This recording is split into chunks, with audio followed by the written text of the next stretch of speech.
Saudações a todos, saudações a todas. O tema de estudo de hoje está contido no livro Evangelho segundo o Espiritismo, em seu capítulo 18, intitulado Muitos os chamados e poucos os escolhidos.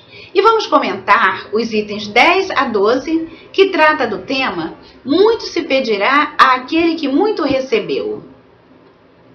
Iniciamos pela citação do capítulo 12, versículos 47 e 48, e que está no item 10.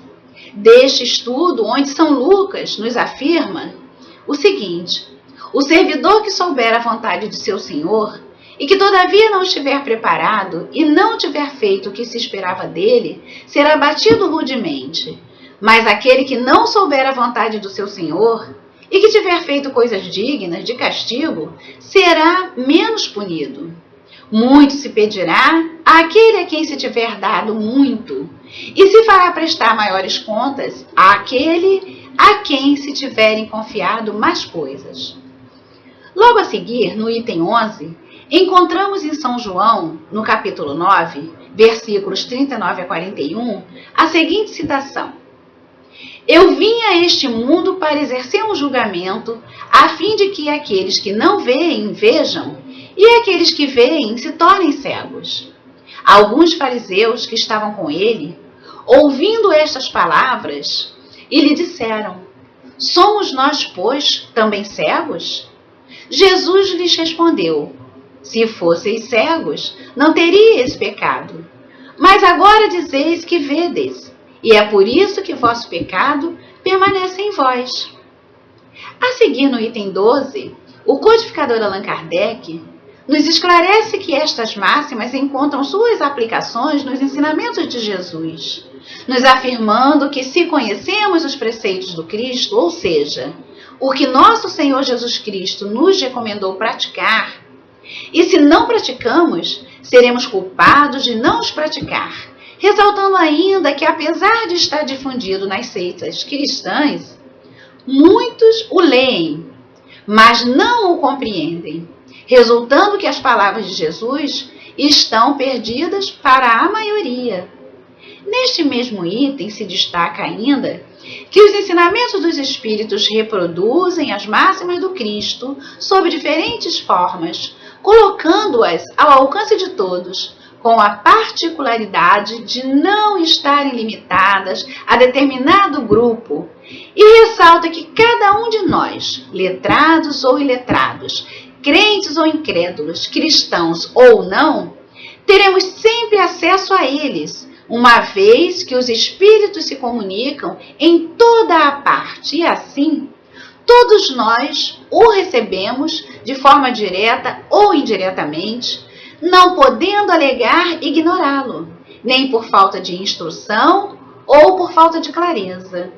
E ainda afirmam que aproveitá-lo para o nosso adiantamento, que permitir que nosso coração seja tocado pelas suas instruções, apenas por sermos curiosos ou apegados aos bens materiais, não sendo melhores para o nosso próximo, seremos ainda mais culpados quanto tenham maiores meios, maiores condições de conhecer a verdade.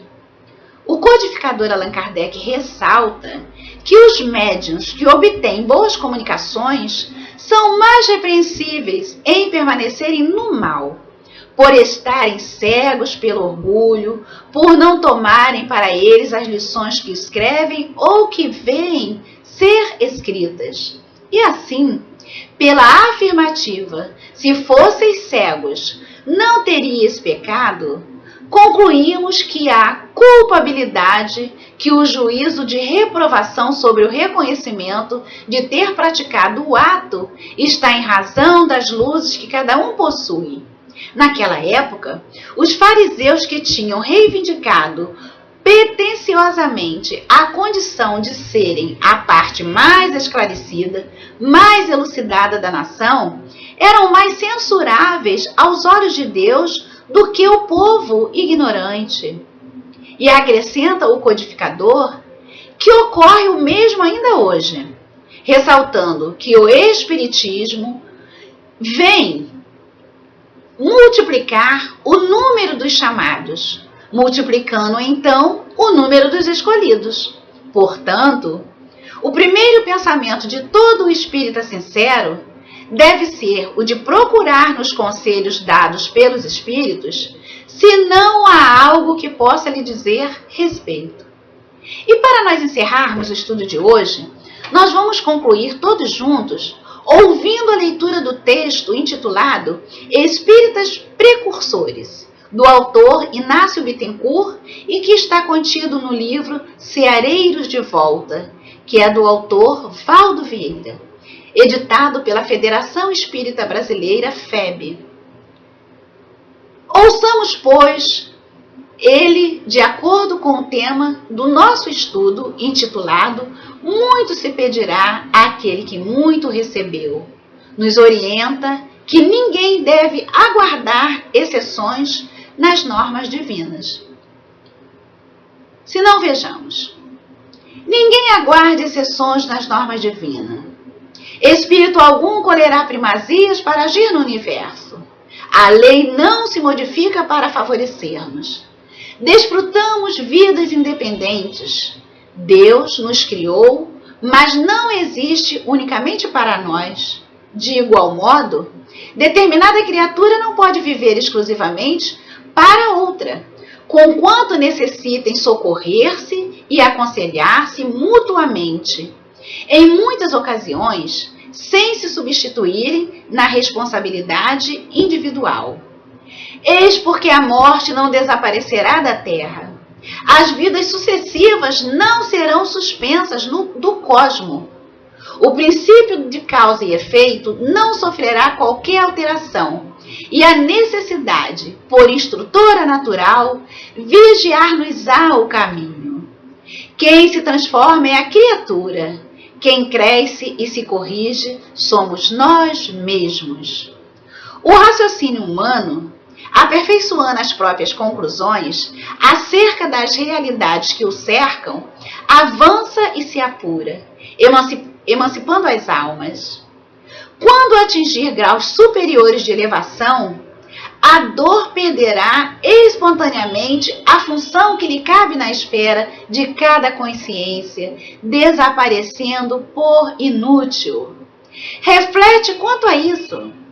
Os espíritas são, na vida humana, precursores da moral que ilustrará o futuro. Inadiável experimentar e aprender, desentranhar a ignorância e assimilar o conhecimento. Se a sabedoria fosse regra, a humildade não seria exceção.